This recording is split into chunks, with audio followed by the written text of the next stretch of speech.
Bonsoir à tous, ravi de vous retrouver pour ce premier soir info de la semaine. On est ensemble en direct sur CNews comme chaque soir jusqu'à minuit. Prise d'antenne un peu anticipée parce que l'actualité est dense et elle méritait de rallonger de quelques minutes cette émission. Après l'émotion, place donc à l'action politique. 3 jours après l'horreur de Conflans-Sainte-Honorine, l'enquête se poursuit. Le gouvernement est sommé de réagir. Il promet des réponses concrètes contre le terrorisme. On a envie de dire enfin, mais la France est-elle capable de répliquer à la guerre qui lui est déclarée? Comment agir? Est-il trop tard pour endiguer la menace islamiste sur notre territoire? Nous en parlerons avec mes invités du soir. Madame Béatrice Brugère qui est présente sur ce plateau. Bonsoir. Merci d'être là. Secrétaire générale du syndicat Unité Magistrats SNM-FO, ancienne juge antiterroriste. Gabrielle Cluzel est présente également. Bonsoir Gabrielle, rédactrice en chef à Boulevard Voltaire. Jean Messia est sur ce plateau. Bonsoir. Membre du bureau national du Rassemblement national. Et j'accueille également Raleb Benchek. Bonsoir monsieur. Président de la Fondation de l'Islam de France. Merci à tous les 4 d'être présents sur ce plateau. Un point d'abord peut-être sur les derniers développements après l'attaque donc de vendredi, 3 jours après le meurtre par décapitation de Samuel Paty, enseignant en histoire-géographie. L'exécutif a annoncé ce matin une série d'opérations qui visent la mouvance islamiste et la haine en ligne. L'enquête, elle se poursuit. Il apparaît que l'assaillant, Abdullah Anzorov, c'est son nom, aurait proposé de l'argent à un collégien afin qu'il le renseigne sur sa cible. Aujourd'hui, 15 personnes, dont 4 collégiens, se trouvaient toujours en garde à vue, notamment un parent d'élève du collège et le militant islamiste radical Abdelhakim Sefrioui. Les enquêteurs doivent déterminer s'ils ont pu fournir une complicité au tueur, donc ce russe de 18 ans originaire de Tchétchénie. L'enseignant qui avait diffusé des caricatures de Mahomet avait fait l'objet d'une fatwa, selon le ministre de l'Intérieur, qui a confirmé la volonté du gouvernement de frapper fort ce soir aux 20h de TF1. Écoutez-le. Ces opérations de police, elles ont comme but premier faire que la sidération change de camp. Les Français ont été sidérés par la décapitation, par cet attentat islamiste. Et nous devons aux Français que la peur, que la sidération change de camp. Le ministre qui promet de mener une guerre contre des ennemis de l'intérieur. Traduction en actes, depuis ce matin, des opérations de police se sont lancées contre des dizaines d'individus évoluant dans la mouvance islamiste et se poursuivront dans les prochains jours. On apprend également ce soir la fermeture prochaine de la mosquée de Pantin. Béatrice Brugère, est-ce que la réponse, le début de réponse du gouvernement est à la hauteur du mal qui frappe notre société ? C'est un petit peu tôt pour le dire, si c'était à la hauteur. Ce qui est sûr, c'est qu'on est toujours dans des séquences émotion, réaction, communication. Et on sait, puisqu'on a déjà eu une séquence beaucoup plus importante qui était celle des attentats de 2015, où ça a même provoqué une réaction extrêmement importante, puisqu'on est rentré carrément dans un état d'urgence. Et on s'est aperçu avec un bilan suite à cet état d'urgence où il y a eu énormément d'annonces, que les résultats étaient relativement faibles. Donc, c'est très bien de réagir. C'est peut-être un peu tôt déjà pour en tirer des conséquences positives, puisque en fait, la communication est extrêmement importante aujourd'hui pour montrer qu'on ne reste pas justement à cet état de sidération. Et c'est une façon de reprendre évidemment aussi le pouvoir. Mais dire si ça va être utile. Vous parlez de communication parce que pour l'instant, selon vous, on est toujours au stade de la communication. Malgré les annonces du jour, notamment, je vous le dis, la fermeture de la mosquée de Pantin et puis ces actions contre monsieur Sefrioui et le CCIF notamment, ce sont des actes. Bien sûr. Ça nous donne une idée du chemin qu'est en train de prendre l'exécutif. Oui, mais il faut remettre ça dans un contexte, c'est-à-dire que c'est pas d'abord, et il faut quand même le rappeler, même si c'est terrible, c'est pas la première décapitation que l'on a sur notre territoire. Sur d'autres territoires, ça a été des pratiques même extrêmement importantes, hein, on le sait très bien, puisque sur le conflit syrien, c'était même des mises en scène de ce mode opératoire. Je rappelle quand même qu'on a déjà eu des précédents, hein, avec une policière qui avait été à son domicile agressée, décapitée. Alors ça n'avait pas été mis en avant de la même manière. Et puis on avait aussi eu cette affaire en Isère qui était la première affaire. Donc si vous voulez, on est c'est vrai, le mot est intéressant, dans un état de sidération, mais cet état de sidération, c'est exactement ce qui est recherché dans l'acte terrorisme. Donc si vous voulez, on est dans un processus, c'est horrible de dire ça, classique d'un acte de terrorisme qui cherche à provoquer la sidération et la terreur.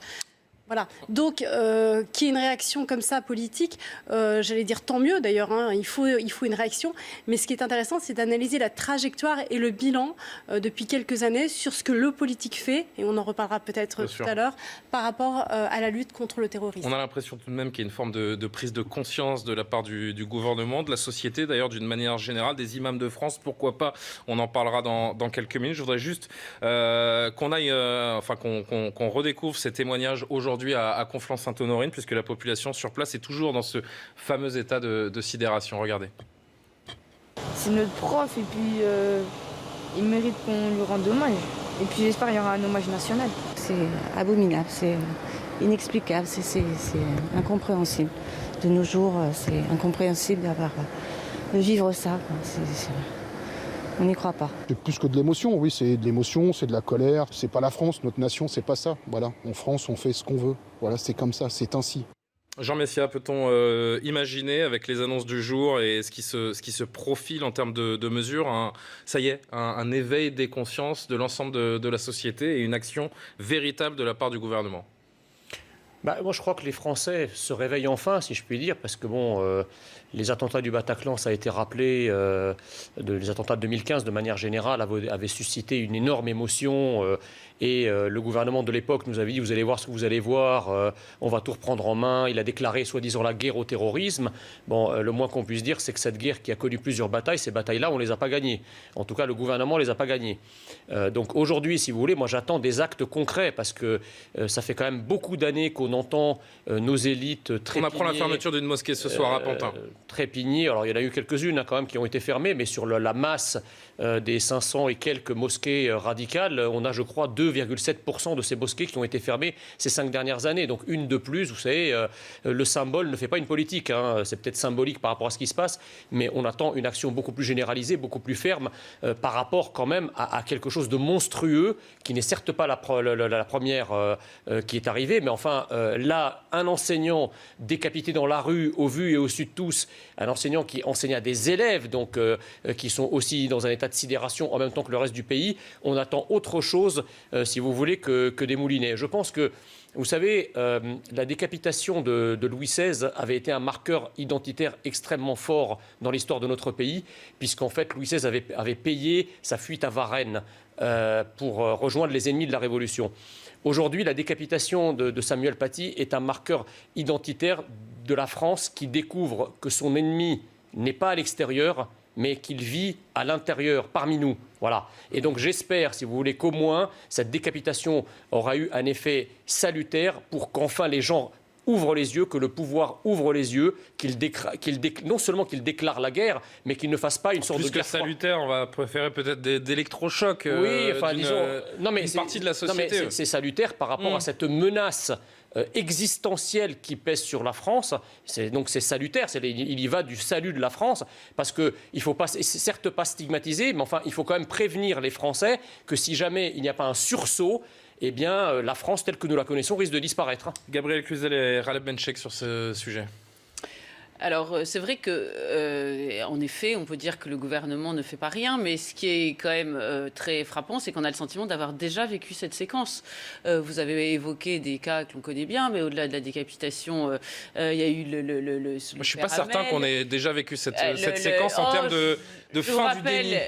L'affaire Charlie, au moment Alors, peut-être, en effet, a-t-on passé un clic en matière de... J'ai l'impression que tout l'éventail politique se réveille aujourd'hui. Non, alors moi, je crois que le clivage politique, simplement, s'est déplacé. Là, moi, ce qui m'a frappé, c'est que, par exemple, sur le rassemblement de dimanche, on a eu quand même droit au bal des tartuffes habituel, avec tout d'un coup la France Insoumise, l'UNEF et autres officines qui, d'habitude, sont dans cette espèce utilisent cette victimisation comme une arme qui nous paralyse, hein, et qui, là, tout d'un coup, étaient les premiers à courir pour dire tout leur effroi. Bon, et là, j'ai senti que la foule qui était là autour n'était pas dupe. Hein, notamment, la jeune femme de l'UNEF a été très mal accueillie. Là, tout d'un coup, les gens... On a senti que la foule autour a dit non, là, ça commence à bien faire, cette espèce de ces officines schizophrène, c'est terminé, ou ces partis politiques schizophrènes. Donc en cela, il y a une forme de prise de conscience. Mais, et c'est pour ça, du reste, que le gouvernement est obligé de courir derrière, parce que l'opinion publique ne l'accepterait pas. Mais pour le reste, je crains que, je suis peut-être très pessimiste, mais je crains que cela retombe comme un soufflet, comme les autres fois. Khaled Benchek, c'est votre analyse, cette mobilisation apparente risque de retomber comme un soufflet ? Je réagis tout de suite sur le pessimisme. Le pessimisme n'est que le paroxysme du réalisme. Si vous êtes réaliste, à un point poussé à l'extrême, vous serez pessimiste. Moi, je dis que nous avons vécu suffisamment de tragédies qui se sont succédées les unes aux autres et il est temps que cela cesse. Au-delà de la parole, il faut davantage d'action.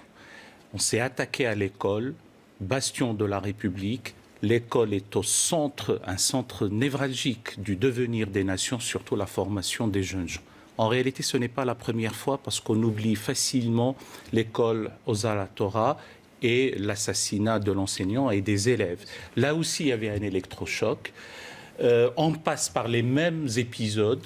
D'abord la sidération, l'effroi, la terreur, l'indignation, la révolte, la colère qui devient mauvaise conseillère puisque ça pousse certains, au lieu de trouver ensemble, de conjuguer les efforts comme citoyens, comme républicains, comme patriotes d'une même nation, eh bien, certains ajoutent fragmentation sur fragmentation et la décence me recommande de ne pas m'y appesantir ce soir. Et finalement, là, apparemment, ceux qui sont aux affaires ont pris la mesure du désastre que nous n'avons jamais cessé de dénoncer. Nous nous sommes égosillés à le faire savoir. Nous nous sommes égosillés à condamner, fustiger. C'est pas trop tard, récuser. cette prise de conscience, selon vous ? Non, il vaut mieux tard que jamais. Mais le mal n'est pas trop profond, quand bien même mieux vaut tard que jamais ? Mais le plus grand voyage commence par un pas. Peut-être qu'on a fait quelques enjambées. Qu'est-ce que vous voulez ? Et alors, on reste tétanisé à attendre la prochaine attaque. Donc, malheureusement, c'est ce qui se passe depuis un certain temps. Là, on a eu 3 semaines, par exemple, entre 2 attaques. Qu'est-ce qui s'est passé pendant ces 3 semaines ? Par exemple. Nous en parlons, et qui dit parler, déjà, un début de prise de conscience. Nous n'allons pas rester les bras croisés, encore une fois. Nous ne sommes pas tétanisés. C'est pour ça que je dis que la résistance du peuple français est une résistance invincible. Notre nation est traumatisée, convalescente, résiliente, mais ce n'est pas une raison, une nation... Alors, si je peux répondre. Alors, rapidement, parce que je voudrais qu'on s'intéresse au cas concret, justement, et notamment à ce monsieur Sefrioui. À ce que vous dites, mais enfin, si... il y a un mais, il y a enfin, mais je vous... Non, mais c'est-à-dire que s'il suffisait de mots pour mener une guerre... toutes les guerres seraient gagnées par avance. Or là, le problème, si vous voulez, c'est qu'on en reste toujours au stade des mots, un peu comme au début des années 40, on avait proclamé la guerre, on avait déclaré la guerre au totalitarisme fasciste, et pendant une année, on n'a rien fait, c'était la drôle de guerre. Et bien aujourd'hui, depuis 5 ans, en France, c'est la drôle de guerre, parce que vous savez très bien aussi que bien point, le mot chien ne mord pas. Il ne suffit pas de prononcer chien pour que ça aboutisse à une morsure. C'est pas parce que vous dites on déclare la guerre à l'islamisme ou au fondamentalisme islamique ou à l'islam radical que c'est suivi des faits. Il y a les mots et ensuite il y a des actes. Donc il faut que maintenant la main lourde de la République française s'abatte sur ses ennemis. Et ses ennemis, c'est pas nécessairement le CCIF et Barak City. Ça, c'est des petits morceaux. Baraka City. L'ennemi, c'est l'UOIF, parce qu'en fait, la réalité de l'islam de France, et je parle sous votre contrôle, c'est qu'il est phagocyté par le monopole des frères musulmans qui ont pris, qui se sont ramifiés, qui sont tentaculaires et qui ont pris le pouvoir de l'islam de France avec la bénédiction des élites françaises qui leur ont donné ce pouvoir. D'accord ? Donc aujourd'hui, il faut sortir de ça, il faut interdire les frères musulmans, il faut interdire l'UOIF, ou en tout cas la transformer complètement, parce qu'on ne peut plus se contenter que l'islam de France soit le prisonnier d'une idéologie fondamentaliste quand vous pensez que l'UOIF, après le titre de musulmans de France, c'est-à-dire qu'ils ont pris le monopole, au moins sémantique, de l'ensemble des 10 millions de musulmans de France. Et personne, à l'époque, n'a réagi. Donc aujourd'hui, si vous voulez sauver l'islam de France, il faut exfolier toutes les ronces intégristes qui pullulent dans l'islam de France, qui sont les ennemis de la France. On a l'impression que c'est la volonté du gouvernement ce ce soir. Quand on voit les déclarations de Gérald Darmanin, du président de la République, de Jean Castex qui s'est exprimé également, on voit les actions qui sont menées aujourd'hui. Donc on parle notamment de cet homme, Abdelhakim Sefrioui. On apprend donc qu'il entretient de dangereux rapports avec les plus intégristes des musulmans depuis des années. Béatrice Brugère, on voit le visage de cet homme et cette vidéo donc, qui parlait de Samuel Paty comme d'un voyou. Cet homme a été reçu par la principale du collège de Conflans-Sainte-Honorine. Il a porté plainte contre Samuel Paty. Que fait cet homme encore sur le sol français ? C'est pas à moi de vous répondre à cette question dans la mesure où d'abord je connais pas sa situation administrative ni judiciaire. Simplement, ce qui est intéressant avec ce que c'est un homme fiché S qui est radicalisé et connu des services. Oui. Non mais d'accord, mais il y a beaucoup de gens qui sont fichés S et pour autant ils sont sur notre sol français. Et c'est pas pour ça qu'ils sont expulsables non plus. Ce que je veux dire par là, ce qui est intéressant, c'est que on voit très bien qu'il y a plusieurs couches en fait dans cette guerre, c'est-à-dire qu'il y a l'acte terroriste spectaculaire qui crée la sidération, qui revient de façon régulière, et puis il y a tout le terreau dessous, qui sont les influenceurs, qui sont ce travail dans les associations, dans les clubs sportifs, dans la fonction publique. On a eu des rapports là-dessus, dans l'éducation nationale, on a eu aussi des rapports. Et donc, ce qu'il faut faire attention, c'est qu'il ne faut pas s'attacher... Et il y a un déni du gouvernement, pardon, mais là j'y pense parce qu'on a reçu l'auteur notamment du livre noir du sport, Patrick Karam, qui dans un livre fleuve de plus de 600 pages nous donne des nombres de témoignages dans les associations sportives et ça fait totalement écho à cette affaire de vendredi. Et il y a 15 jours, 3 semaines après la sortie de ce livre, vous avez quand même la ministre des Sports, Roxana Maracineanu, qui met des œillères et qui dit non, ce sont des épiphénomènes, tout ça n'existe pas. Donc quand je parlais de déni et de prise de conscience, là on est vraiment en plein dedans. Et je comprends, madame, que vous ne connaissiez pas le pédigré, le parcours exact de monsieur Sefrioui et que vous n'ayez pas forcément envie de s'exprimer sur cette personne, mais moi j'ai envie quand même de vous relancer et d'évoquer avec tout un chacun autour de ce plateau le cas de cet homme qui depuis 15 ans est connu des différents services, que vous n'ayez pas particulièrement sa fiche technique, ça je l'entends très bien, mais on ne peut pas balayer ça d'un revers de main parce que c'est le mal qui gangrène notre société. Il commence par des individus comme celui-là qui sont librement capables d'agir, d'aller porter plainte encore une fois, alors que ce sont des gens qui sont dangereux, nocifs, toxiques pour notre société. Mais ce que vous touchez du doigt là avec cette personne encore donc que j'ignore, mais bon, c'est en fait la problématique de l'idéologie. C'est-à-dire que quand je dis qu'il y a plusieurs niveaux, c'est-à-dire qu'il y a des idéologues, il y a des gens qui comme ça professent, si vous voulez, des opinions dont on peut imaginer qu'elles sont toxiques et elles le sont souvent. Et puis il y a toute cette organisation, cette infiltration et qui est organisée aussi et qui est la partie moins visible, si vous voulez, de toute cette idéologie et dont le terrorisme n'est qu'une modalité d'action. C'est ça qu'il faut bien comprendre. Mais pour essayer de répondre à votre question, en fait, ce qu'il faut bien comprendre, c'est que notre difficulté aujourd'hui et depuis des années, c'est pour ça qu'on a un peu toujours l'impression d'avoir les mêmes débats, c'est de nommer les choses, d'évaluer les choses et d'identifier la réalité de ce que l'on veut combattre. Et là-dessus, je suis désolée, mais jusqu'à la loi sur le séparatisme, il y a encore toujours des hésitations, des confusions, des valses hésitations, etc., etc. Donc, nous, notre parti magistrat, j'allais dire, elle est beaucoup plus simple. La réalité de ce que l'on combat, elle est beaucoup plus globale et elle fait appel aux politiques en général. Nous, on n'est qu'une partie ou qu'une séquence. Et c'est une séquence... Donc l'état de droit n'est peut-être pas adapté à cette lutte contre l'islamisme. C'est une question, mais ce qu'il faut voir, c'est qu'en fait, cet islamisme, il s'attaque à plusieurs fronts de la société. Voilà. Et que le front judiciaire n'est qu'une partie. Le droit peut par contre régler des problèmes sur d'autres fronts qui peuvent être les associations, le sport, l'éducation, la loi sur la laïcité, etc., etc.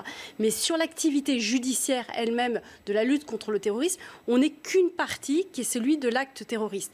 La solution, elle ne viendra pas que du judiciaire, elle est d'abord politique, c'est-à-dire dans la capacité à vraiment nommer les choses et à les comprendre. Quand vous parlez tout à l'heure de déni, c'est exactement ça, c'est-à-dire qu'en fait, ça fait des années qu'on avance, à chaque attentat, on avance un petit peu. Et c'est une course, en fait, contre la montre, et la temporalité, elle est extrêmement importante, c'est qu'on a l'impression qu'on arrive toujours après. Et c'est qu'on est en session de rattrapage. Oui, mais cette session de rattrapage ne veut pas dire qu'il ne faut pas pour autant mener le combat, comme vous avez dit, et garder, j'allais dire, l'optimisme. En effet, on voit qu'on est dans le coup d'avant au lieu d'être dans le coup d'après, c'est-à-dire qu'on court derrière, en fait, et le gouvernement court derrière. Cette phrase assez, qui a été relevée, un peu presque risible, d'Emmanuel Macron qui dit ils ne passeront pas, et à laquelle nombre de ses détracteurs, enfin de ses opposants ont répondu mais ils sont déjà passés. Là, c'est trop tard, je dirais. Vous parliez de séparatisme, pareil, vous disiez jusqu'à la loi sur le séparatisme, il n'y a rien eu, mais même le mot de séparatisme, en réalité, là aussi, il y a une méconnaissance du sujet. Les islamistes ne veulent pas le séparatisme. Si ils demandaient simplement à vivre dans leur petit coin sans embêter personne, à l'écart de la République, je dirais que à l'heure qu'il est, ce professeur serait toujours en vie. C'est pas cela. C'est qu'ils sont conquérants. Il y a un objectif de conquête. C'est pas seulement vivre séparés. Et c'est ce que disait d'une certaine façon le Colomb quand il disait nous vivons côte à côte, ça c'est le séparatisme, et puis demain nous vivrons face à face. Et ça c'est Colomb, ancien ministre de l'Intérieur. Et là on est dans l'étape suivante, on est dans la conquête. Et là on a le sentiment que nous ne sommes pas du tout armés pour cela.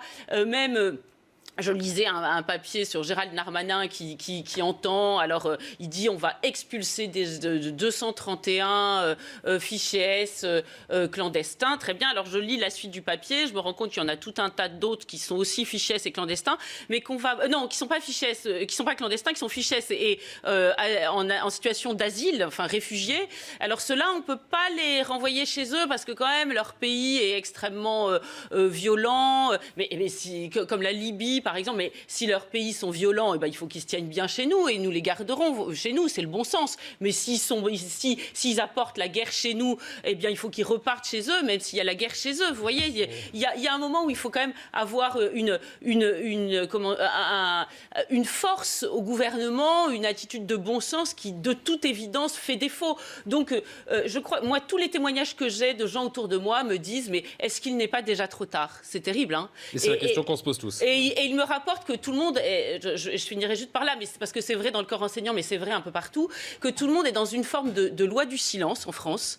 Hein, on n'ose pas en parler, on a peur d'être raciste, on a peur d'être stigmatisé, on a peur, d'être accusé d'avoir stigmatisé. Donc on est dans la stratégie de l'évitement. Alors les professeurs, par exemple, qui sont dans une école où ils s'en sortent pas, ils se font muter. Mais c'est vrai d'un nombre de métiers incroyable. Donc cette loi du silence en France, il y a un moment où il va falloir lever le couvercle de la marmite. Alors, on parle de justice avec vous, Béatrice Brugère, notamment. Je voudrais rebondir sur cette interview qui vient à l'instant de paraître du garde des Sceaux, Éric Dupond-Moretti, qui réagit chez nos confrères du Parisien. Je vais découvrir les citations avec vous, puisque ça vient de nous parvenir. Le chemin de crête avec la garantie de la liberté d'expression est ténu. Il ne s'agit pas d'aller vers quelque chose qui ressemblerait à une censure, nous dit le ministre de la Justice. Je ne suis fermé à rien dans la mesure où notre droit d'asile est conservé. Et puis une dernière citation de cette interview qu'on va découvrir ensemble. Je ne sais pas s'il faut rentrer dans une surenchère sémantique,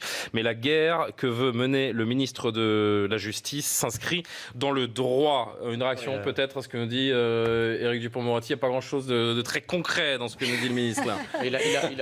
Alors, en fait, oui, exactement. Vous avez résumé ce que j'allais dire. Pour l'instant, ce sont des phrases qui n'ont pas de contenu réel. On a été sollicité cet après-midi pour une réunion de travail avec le ministre jeudi pour faire des propositions et voir ce que l'on pourrait faire. Moi, ce que je dis simplement, c'est qu'aujourd'hui, en termes de politique pénale... Est-ce que vous avez des propositions à faire ? Oui, bien sûr. Que vous ferez au ministre de la Justice, par exemple ? Bien sûr, il y en a plein sur toute la chaîne pénale. Mais en termes de politique pénale, ce qui est assez décevant, c'est qu'en fait... En règle générale, il faut attendre un attentat pour avoir tout d'un coup la grâce qui descend et avec ça la lucidité parfois qui va avec. Vous n'aurez pas la grâce qui va descendre cette fois-ci. On a quand même une circulaire de politique pénale récente où la priorité, alors il y avait le terrorisme parce que de toute façon c'est un peu la tarte à la crème et était aussi dans cette circulaire, mais ce n'était pas du tout une priorité.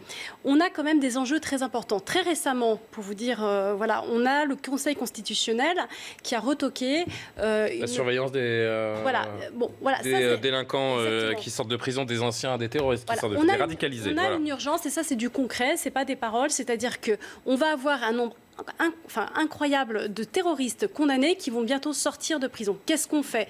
Est-ce qu'on va pouvoir les surveiller? De mémoire, je crois que c'est 164 sur les 3 ans qui viennent. Oui, je crois que c'est plus même, mais bon, peu importe. Mais ceux-là sont des gens qui ont été vraiment identifiés, puisque condamnés pour des faits de terrorisme, hein, donc on n'est pas dans le fichier S ou ce qu'on peut imaginer, et on sait qu'ils sont potentiellement extrêmement dangereux et sont sans doute pas déradicalisés, puisqu'en fait c'est un peu le terme qui est utilisé. Donc là, on a le Conseil constitutionnel qui nous a demandé de revoir la façon de réécrire la loi. Ça, c'était une urgence. Ça fait 3 mois, c'est pas du tout un sujet qui était sur la table, ce n'est pas venu sur la table. On a aujourd'hui des trous dans la raquette sur le plan judiciaire. On va peut-être en parler après, mais tout ce qui est haine, provocation, tout ça, on va y venir, voilà, on a des choses qui sont absolument... Là, il y a un énorme vide, oui, et une impression d'impuissance totale, mais ce sera notre prochain sujet. Donc, alors, ce sera notre prochain sujet sur Internet et sur les messages de haine. Moi, je voudrais juste, je vais laisser terminer Madame Brugière, et j'aurai une question pour Monsieur Benchek. Simplement, je voulais dire qu'en termes de politique pénale, puisque c'est le sujet du ministre de la Justice, on a quand même des injonctions contradictoires qui sont flagrantes. Nous, on a une problématique sur l'exécution des peines, sur la politique pénale, c'est-à-dire on a attaqué la circulaire de régulation carcérale qui demande de ne pas mettre à exécution certaines peines d'emprisonnement. Donc on est à contresens aujourd'hui, on demande des établissements carcéraux qui soient... Vous demandez la fin du laxisme, tout simplement. Non, si on peut appeler un chat un chat. Depuis vendredi, on commence tous à appeler un chat un chat, à dire les mots, donc disons-les. C'est pas du laxisme, en fait, c'est plus compliqué que ça. C'est-à-dire qu'aujourd'hui, on demande par exemple des établissements spécialisés pour éviter que les gens qui sont extrêmement radicalisés ou dangereux soient mélangés avec d'autres détenus, etc., etc. Donc il y a des choses que l'on demande depuis d'ailleurs plusieurs années et qui ne sont pas à l'ordre du jour. Et ils arrivent à l'ordre du jour quand il y a un attentat. Et ça, c'est vraiment dommageable. Raleb Benchek, je voudrais qu'on conclue ce sujet autour d'Abdelhakim Sefrioui quand même, parce que moi, c'est quelque chose qui m'interroge beaucoup, même si on a du mal à aller en profondeur sur ce sujet. Vous connaissez le personnage, j'imagine, il fait parler de lui depuis le début des années 2000. Comment vous expliquez, vous, qu'il n'ait jamais été inquiété? Il y a 2 niveaux de réponse. La première, permettez-moi, puisque j'ai un tour de retard et comme je suis un homme discipliné et courtois, je n'interromps jamais, sinon il n'y aura pas de débat. Mais vous pouvez, justement, c'est le principe de la discussion et je fais l'arbitre. Donc n'hésitez pas à rentrer dans le débat quand vous en avez envie. Je trouve que je ne vais pas forcer mon éducation. Très bien. Et il faut aussi qu'il y ait une éthique du débat et une courtoisie pour l'intelligibilité même du débat. Ce que je souhaite ici faire savoir, nous sommes tous citoyens ici, tous républicains, tous patriotes, personne ne peut donner de leçons à quiconque d'engagement pour le bien de la nation. Ces choses-là doivent être bien dites. Deuxièmement, je ne suis pas monsieur Islam et je ne suis pas venu sauver l'islam. Je suis d'abord un citoyen et j'ai à cœur le devenir de ma nation à laquelle j'appartiens. Maintenant, je réponds à votre question. Merci. Aussi, je vous en prie, aussi étonnant que ça puisse l'être, si vous me faites crédit que ce que je vous dis est vrai et juste. Il se trouve que j'étais à Marseille vendredi soir dans le cadre de notre université populaire itinérante, puisque nous allons de ville en ville, de cité en cité. Avec la Fondation de l'Islam de France. Avec la Fondation de l'Islam de France, que certains appellent à sa dissolution, mais grand bien leur fasse. Je suis président à titre gracieux, je ferai autre chose. Mais ça, c'est mon engagement, j'allais dire mon sacerdoce laïque. Alors, aussi étonnant que ça puisse l'être, au moment où je tenais cette université populaire itinérante, j'apprends la tragédie, et par la suite, je découvre cet énergumène. Je n'ai jamais entendu de ma vie parler de lui, ni de son nom, ni de son prénom. Je le découvre tout comme vous. Alors, qu'est-ce que ça sous-entend? Ça sous-entend 2 choses. Que les renseignements généraux sont en train de faire leur travail, bien ou mal, je n'en sais rien. Mais il sévit dans un contexte bien particulier et il est suivi par d'autres personnes qui ne sont pas, j'allais dire, de notre galaxie. La nôtre est celle qui ne se contente pas du discours incantatoire, le discours imprécatoire, le discours péremptoire et uniquement de la parole qui ne règle rien, parce que suite à cela, nous agissons. Nous agissons dans les moyens qui sont les nôtres. En 3 temps. Le premier, les forces de sécurité, j'ai parlé des renseignements généraux, font leur travail. Je ne sais pas s'ils ont réussi ou pas, mais si j'entends... Mais non, ils n'ont pas réussi, vous le savez bien, puisqu'il y a un homme qui s'est fait décapiter vendredi. C'est toujours un échec. Mais j'entends qu'il y a eu 32 attentats déjoués. Oui. Donc là-dessus, ils ont réussi. Pour d'autres, ils n'ont pas réussi. Mais une vie humaine est une vie humaine et elle est consubstantielle à la vie de l'humanité tout entière. Donc c'est pour ça que nous sommes terrassés.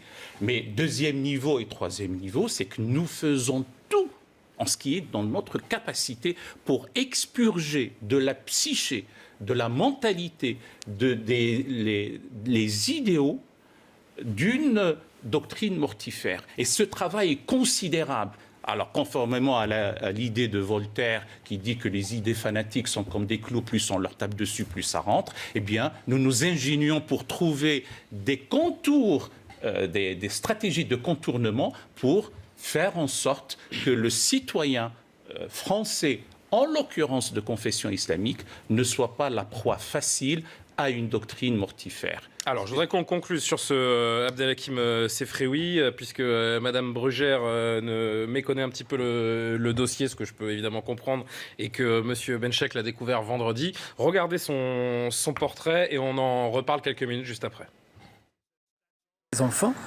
Il se présente comme membre d'un conseil des imams de France, une instance qui n'a rien d'officiel. On exige la suspension immédiate de ce voyou parce que ce n'était pas un enseignant. Un enseignant, c'est autre chose. Abdelhakim Sefrioui, né au Maroc il y a 61 ans, est un militant islamiste connu depuis une quinzaine d'années pour ses prêches antisémites à la sortie des mosquées. À l'été 2014, il est en première ligne des manifestations pro-Gaza avec son collectif pro-palestinien Cheikh Yassine, du nom d'un fondateur du Hamas. Le discours d'Abdelhakim Sefrioui prône le djihad, fustige l'islam de France et l'État d'Israël. Alors quand l'imam Chalgoumi publie son livre « Pour l'islam de France » en 2004, où il appelle à un dialogue avec les juifs, c'est Abdelhakim Sefrioui qui organise la fronde. Pendant des mois, son groupe manifeste devant la mosquée de Drancy. 2 ans plus tard, il s'engage en politique, fait partie du bureau de campagne de Dieudonné qui envisage une candidature à la présidentielle. Début octobre, l'homme réapparaît sur les réseaux sociaux. C'est lui qui interroge la jeune fille qui affirmait avoir été choquée par son professeur d'histoire. Une information depuis démentie, elle n'était pas dans la salle de classe. Qu'est-ce que ça t'a fait ? Ils ne respectent pas. Pour eux, on n'est pas égal à eux alors qu'on est humain comme eux. Fiché S pour sûreté de l'État par le contre-terrorisme, Abdelhakim Sefrioui est également inscrit au fichier des personnes radicalisées, notamment pour son rapprochement avec des mouvements pro-djihadistes. Jean Messia, cet homme fiché S, connu pour son radicalisme, reçu par la principale du collège, il a porté plainte au commissariat contre Samuel Paty. Et le pire dans tout cela, c'est qu'on ne l'aurait jamais su s'il n'y avait pas eu ce drame de vendredi. C'est-à-dire que cet homme peut agir en toute liberté malgré son pédigré. Et si ce drame n'avait pas eu lieu, il aujourd'hui de prêcher sa parole. Mais Monsieur Pasquet, si c'était le seul... En l'occurrence, c'est notre exemple ce soir, mais on sait bien qu'ils sont nombreux. Ce sont des légions de gens comme ça que nous avons en France. Et comment qu'est-ce qu'ils font en France? Mais surtout, qu'est-ce qu'ils font en France? Ça, c'est une question effectivement qui mérite d'être posée. Mais surtout, comment y sont-ils arrivés? Parce que je sache, M. Sefrioui n'est pas cosmonaute. Il n'est pas arrivé par le ciel. Nationalité marocaine. Voilà, il n'est pas arrivé par le ciel. Il est arrivé dans ces vagues successives d'immigration. Et c'est pour ça, si vous voulez, que le discours d'Emmanuel Macron sur les séparatismes, en ne parlant pas d'immigration, il traite la superficie épidermique du problème sans jamais s'attaquer aux causes du problème. Or, il faut dire qu'il y a une massification de l'immigration, et notamment de l'immigration islamique en France, qui constitue un terreau sur lequel vont pousser effectivement ensuite un certain nombre de fruits monstrueux, fruits monstrueux que sont des individus comme cet homme-là. Quand Emmanuel Macron dit « ils ne passeront pas », je crois qu'il parle du mouvement sortant, c'est-à-dire qu'ils ne passeront pas, on ne peut pas les expulser. Et pour cause, parce que l'état de droit, c'est un état aujourd'hui qui protège ces gens-là. C'est-à-dire qu'à chaque fois qu'on a des velléités d'expulser des fichiers S, se demandait si l'état de droit est adapté à cette situation. Des demandeurs d'asile déboutés, quelles que soient les expulsions qu'on envisage de quelques publics illégitimes de présence en France que ce soit, on nous répond la Convention des droits de l'homme nous l'interdit. On nous répond la Cour nationale du droit d'asile nous l'interdit, comme c'était le cas pour ce Tchétchène que la Cour nationale du droit d'asile effectivement a autorisé à rester en France, en tout cas sa famille. Donc aujourd'hui, si vous voulez, l'état de droit, au lieu de protéger la nation française, ils ne passeront pas, donc les protéger vis-à-vis des flux entrants, c'est le contraire qui se passe, c'est-à-dire qu'on empêche les flux sortants, y compris des individus nuisibles et indésirables en France, comme cet individu. Et ce qu'on réalise également à travers le portrait de cet homme, à travers la plainte des parents d'élèves, ce terreau également que vous évoquiez un petit peu plus tôt, c'est que finalement l'assassin de Samuel Paty, il n'est pas le seul responsable. Il est le criminel assassin qui a exécuté. Les responsables sont les idéologues, les doctrinaires, les sermonnaires, les prédicateurs et les prêcheurs de haine, bien entendu. Et ceux-là ont dû profiter des lois de notre République qui sont en réalité des lois d'un État de droit. Et alors, bien que je ne sois pas personnellement pour l'inflation législative, il faut corser les lois parce que, encore une fois, une société civilisée se donne les moyens de se défendre par le droit. Là aussi, il semble y avoir un consensus depuis quelques jours sur ce durcissement nécessaire en termes législatifs. Alors, encore une fois, je sais bien que vous n'avez pas le pédigré complet de ce monsieur, mais en tant que magistrate, pardon, vous n'aviez pas terminé votre phrase. Je voulais revenir. Alors, j'irai vers Madame Brugère juste après, allez-y, pardon. Mais je vous en prie, je voulais simplement revenir sur une phrase. L'immigration islamique. Je suis désolé, l'épithète islamique accolée à immigration n'a pas beaucoup de sens parce que la France fut une puissance musulmane, notamment durant le Second Empire. Qu'est-ce que vous appelez une puissance musulmane? Du point de vue démographique, il y avait davantage de sujets musulmans que de sujets d'autres confessions. Après, les sujets musulmans sont restés sujets sous la République, ce qui explique, entre autres, nos difficultés de maintenant. Alors, qu'est-ce que ça sous-entend? Ça sous-entend de grâce qu'il ne faut pas traiter l'élément islamique comme un élément allogène, invasif, adventiste, étranger, incongru à la nation. Il en fait partie depuis... Comment on le traite, l'islamiste, alors? Je suis pas d'accord avec ça, islamistes, monsieur. oui. L'islamisme, oui. Le radicalisme djihadiste, 1000 fois oui. En revanche, la tradition islamique comme spiritualité en fait partie du paysage national, non seulement depuis le Second Empire, mais aussi, et c'est l'honneur des soldats musulmans d'avoir libéré notre pays, le tribut du sang. Il y a des tranchées et des nécropoles qui portent davantage au niveau de leur tombe davantage le prénom Mohammed. Il ne s'agit pas de remettre en question le passé et notre histoire. Il s'agit de comprendre notre prénom. C'est très intéressant de vous entendre et de faire ce rappel contextuel. Mais il y a un moment, voilà, d'une, on ne peut pas refaire l'histoire, mais d'autre part, ce qui se passe aujourd'hui n'a rien à voir avec ces musulmans qui ont sauvé la France, comme vous le dites. Les gens dont on parle, ils n'ont aucune envie de sauver la France aujourd'hui, monsieur. Monsieur Pasquet, juste... Alors, Gabriel Cluzel... Non, pardon, Jean Messia, mais là, entre Gabriel Cluzel et Béatrice Brugère, il y a un temps de parole manquant, donc je vous donne la parole. Nier la réalité de cette façon-là, c'est grave, parce que ça introduit un trouble qui n'a pas lieu d'être. Non, pardonnez-moi, mais l'islam est une religion d'importation pour nous. Nous sommes une terre... Notre calendrier grégorien, nous sommes une terre chrétienne, la France est chrétienne depuis Clovis. Je dis le christianisme, pardonnez-moi, laissez-moi, j'ai compris que vous étiez très poli et que vous laissiez parler les gens, donc je me permets d'aller jusqu'au bout. Donc le christianisme est consubstantiel à la France. C'est aussi simple que ça. D'ailleurs, la laïcité est chrétienne à la base, et c'est bien pour ça qu'on a du mal à la faire rentrer au chausse-pied autour de l'islam, parce que il faut rendre à César ce qui est à César et à Dieu ce qui est à Dieu. C'est chrétien, c'est une phrase de l'Évangile. Donc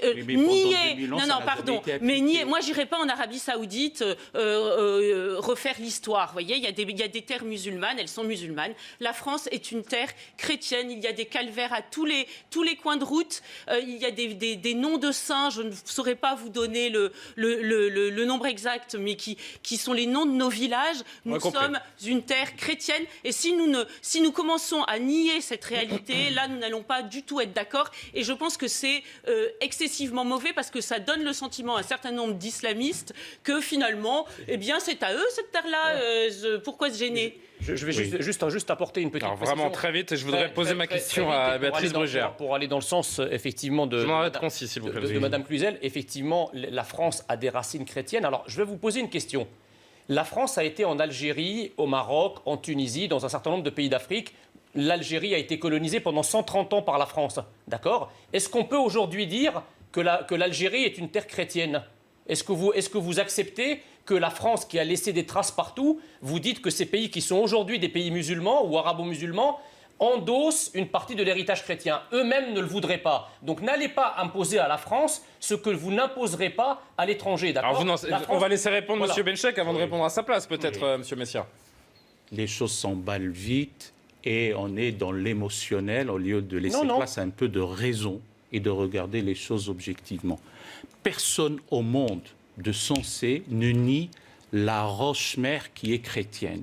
Mais il se trouve que ce que d'aucuns appellent l'identité nationale est une identité stratifiée, évolutive, heureuse, dynamique, composite. Sur la roche-mère... Non, on s'écoute s'il vous plaît, Jean Messia. Pourquoi ces précautions avec l'identité nationale française ? Sur la roche-mère chrétienne, que personne au monde ne nie, et je suis le premier à m'émerveiller des édifices architecturaux, des grands motets, de la toponymie avec les saints, les calvaires, ça me réjouit. Et il se trouve qu'il y a aussi une dimension juive.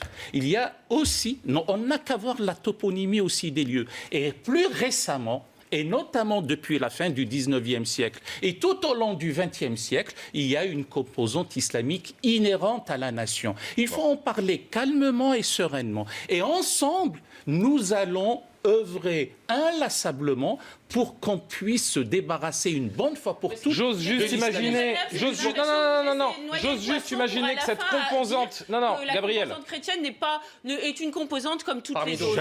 Eh bien, moi, je vous dis que non, c'est une réalité historique et je pense que c'est pas la peine d'essayer dans un relativisme aimable de tout mettre à la même hauteur.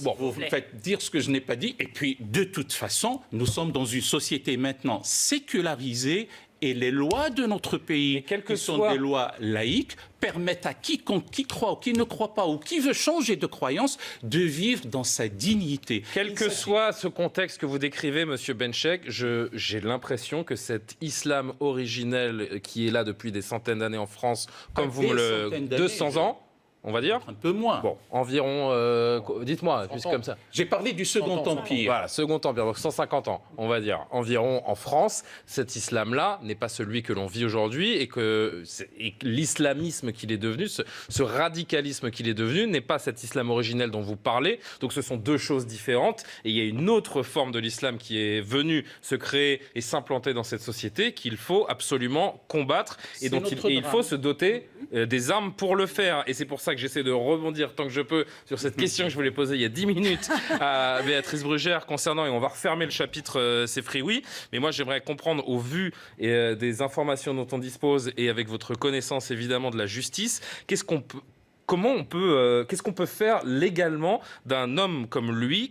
De quoi peut-on officiellement l'accuser? Est-ce qu'on peut aller jusqu'à complicité d'assassinat puisqu'il a relayé, je vous le disais, des choses contre Samuel Paty? Est-ce que ce serait un signe fort de la part de notre justice d'accuser cet homme de la plus haute forme qu'on pourrait le faire?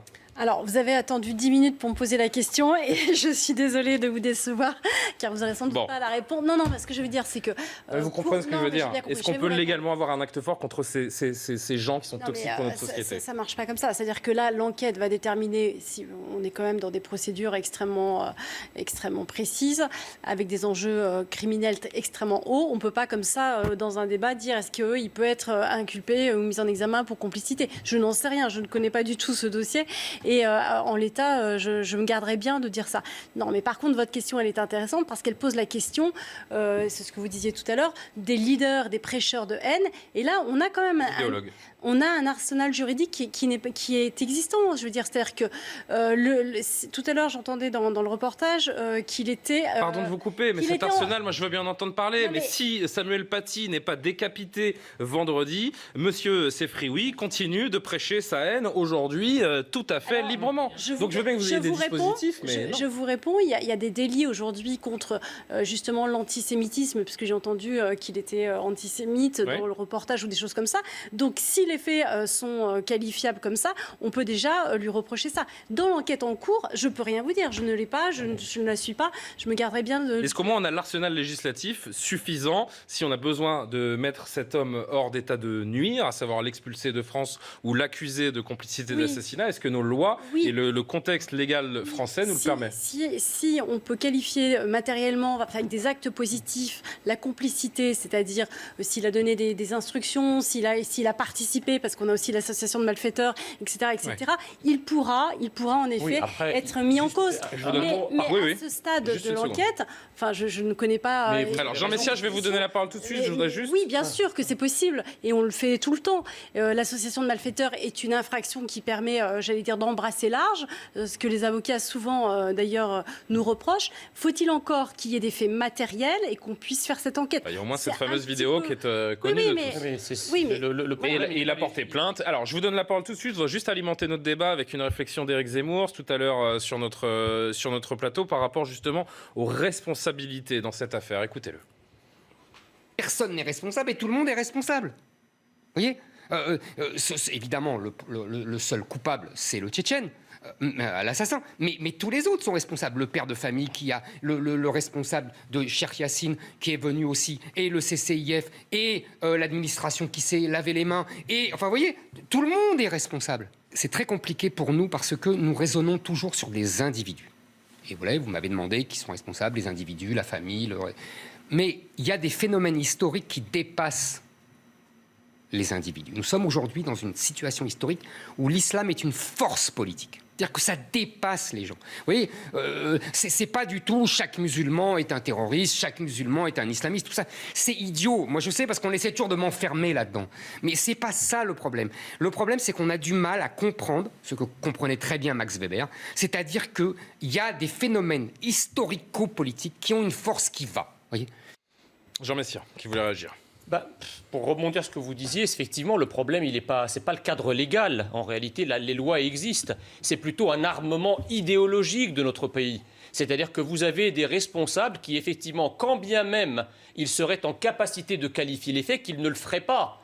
Parce que justement, derrière, ça impliquerait de la stigmatisation, de l'amalgame, du racisme, c'est peut-être ça qui est en train de changer depuis quelques jours. Et donc, si vous voulez, le problème, c'est que la multiplicité des pistolets placés sur la tempe, les pistolets idéologiques placés sur la tempe des décideurs, fait que ces gens-là, non seulement restent, mais ensuite ils ont pignon sur rue. La deuxième erreur qu'on fait, c'est qu'on considère finalement l'islam comme un espèce de second catholicisme, qu'on matera exactement de la même façon que le catholicisme a été maté par la République au tournant du XXe siècle. Sauf que l'islam, c'est pas le catholicisme. C'est-à-dire quand on regarde, et je parle sous votre contrôle, la façon dont l'islam s'est propagé dans le monde, il s'est propagé principalement au fil de l'épée. C'est-à-dire que les décapitations, ça date pas d'aujourd'hui. L'islam s'est propagé comme ça. Amr ibn al-As, Amr ibn al-Khattab, tous les guerriers de l'islam ont décapité. D'accord ? Mahomet était un chef de guerre. C'est pas Jésus. Enfin, les croisades se sont pas faites avec des oui, mais les croisades, c'était une réaction. Alors ça, on peut refaire l'histoire, hein,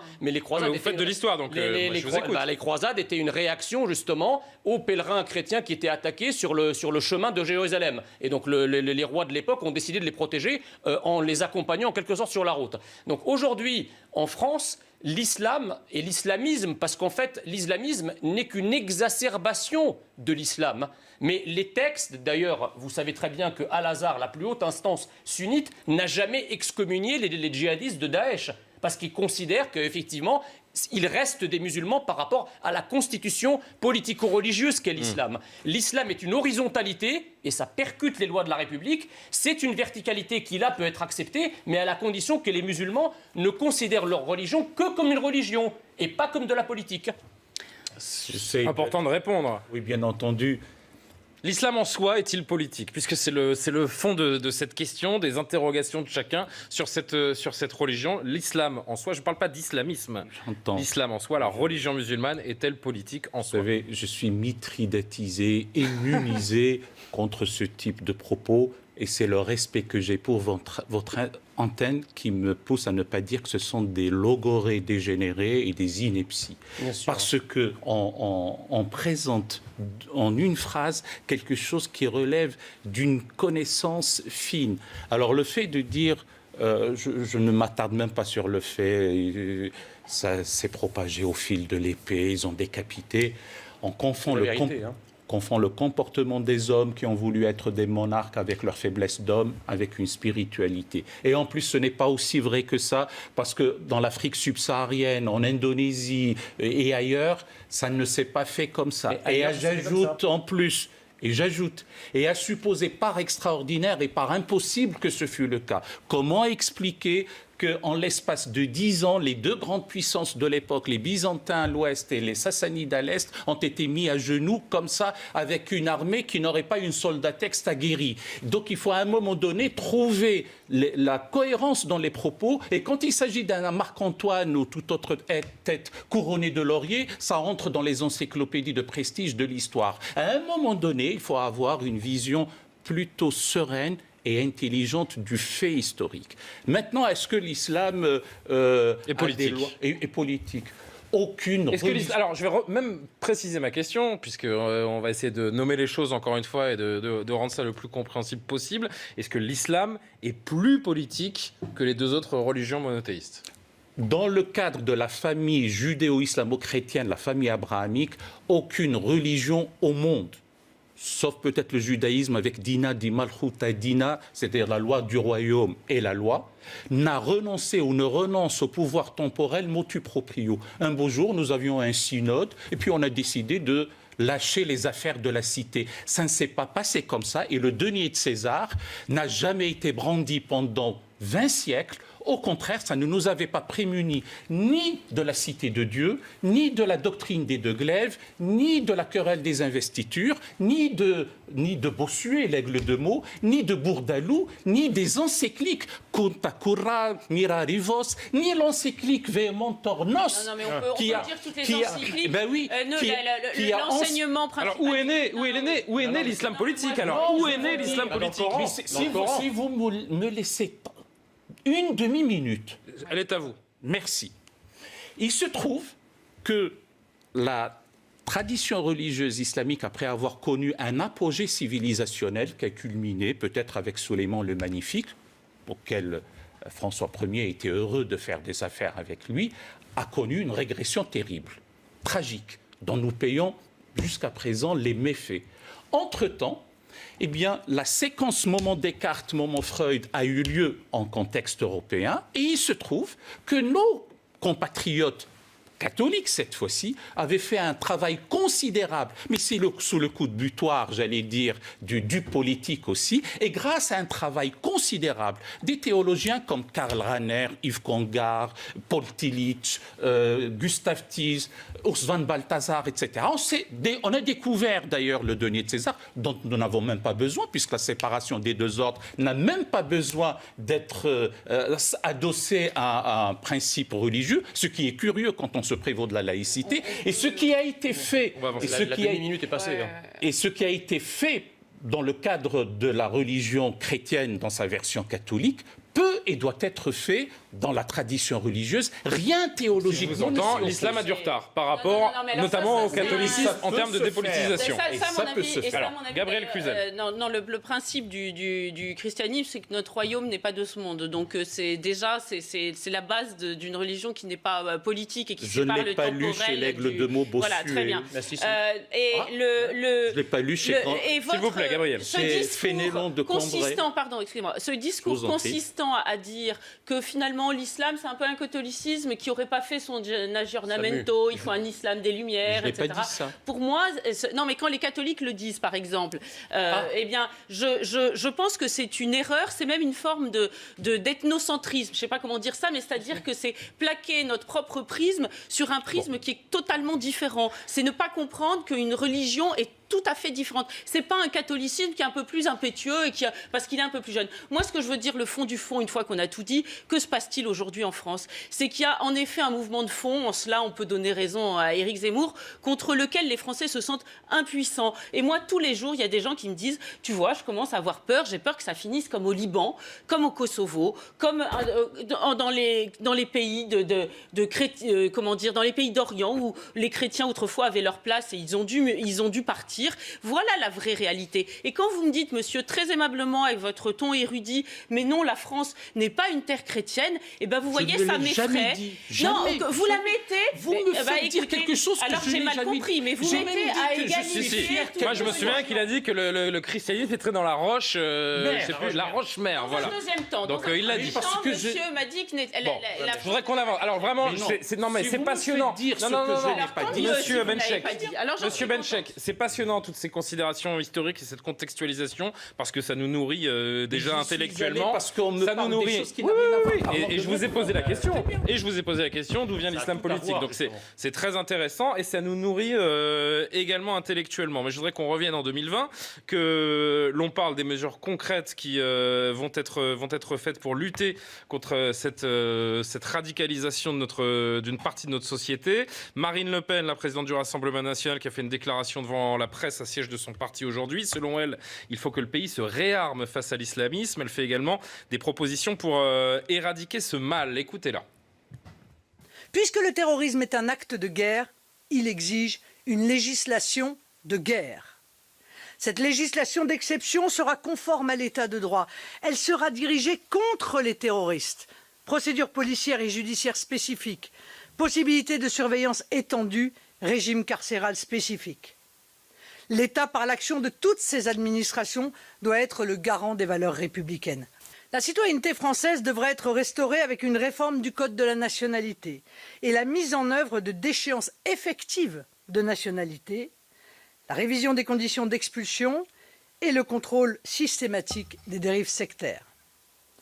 Aucun étranger fiché S pour islamisme en situation régulière ou irrégulière ne doit pouvoir rester en France. Un binational fiché S pour islamisme doit être déchu de sa nationalité et renvoyé. Un Français fiché S pour islamiste doit être poursuivi pour intelligence avec l'ennemi, condamné et incarcéré. Béatrice Brugère, seule une législation de guerre nous permettra d'enrayer cette menace. Je cite la présidente du Rassemblement national. On n'est pas déjà armé pour ça ? Non, mais il y a toujours des trous dans la raquette. Ça serait un peu trop long d'ailleurs pour tous les dénombrer. Et on est sur une amélioration permanente de notre législation. Il faut faire très attention avec la loi. Parce qu'on a un peu tendance à toujours dire on fait une loi dès qu'il y a un problème ou dès qu'on rencontre une difficulté. Or, pour nous les juristes, souvent la loi crée d'autres problèmes qu'on n'avait pas anticipés parce qu'on est quand même dans une architecture extrêmement complexe. Je prends un exemple. Quand on essaye par exemple de modifier ou d'arranger des choses, on peut avoir des obstacles. Je pense au Conseil constitutionnel, on en a eu beaucoup récemment. D'ailleurs, il n'y a pas eu que les peines de sûreté. On a eu aussi sur le recel de l'apologie du terrorisme, on en a eu d'autres. Et donc, on a aussi la Cour européenne des droits de l'homme, on a aussi la Cour de justice de l'Union européenne, on a aussi la Chambre criminelle de la Cour de cassation. Et quand on fait une loi, parfois, on crée plus de problèmes qu'on en simplifie.